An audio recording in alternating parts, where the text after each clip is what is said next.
इसके बहुत सारे कॉन्सेप्ट्स हैं। केस वन की बात करता हूँ आपको मैं। केस वन की एक ऑब्जेक्ट मतलब एक पर्सन है जो ए पॉइंट से चलता है और बी तक जाता है।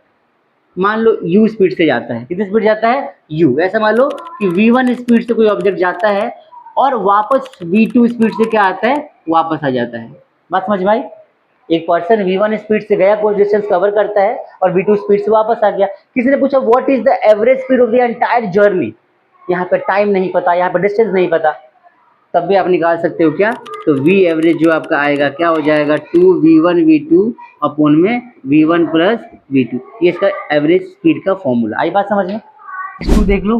केस टू इसका क्या हो सकता है कि एक ऑब्जेक्ट है, मान के चलो कि दो डिस्टेंस कवर करता है। ए से डिस्टेंस ट्रेवल करता है, बी तक जाता है और बी से मान लो सी तक जाता है। पहला हाफ डिस्टेंस मान लो x है, दूसरा हाफ डिस्टेंस क्या है? मान लो x/2 मीटर, यहाँ भी x/2 मीटर। भाई एक पूरे डिस्टेंस को दो पार्ट में कवर करता है। पहले हाफ डिस्टेंस को कुछ टाइम में करता है, t1 टाइम में मान लो करता है कवर, और सेकंड हाफ डिस्टेंस को कैसे में करता है? t2 टाइम में करता है। इसका स्पीड हमें नहीं पता, स्पीड मान लो v1 रहा होगा, इसका स्पीड क्या रहेगा? v2 रहा होगा। तो पूरे जर्नी का जब एवरेज स्पीड हम निकालते हैं तो पता कितना आता है? सेम वही कॉन्सेप्ट, v1 v2 अपॉन में v1 प्लस v2। ये इसका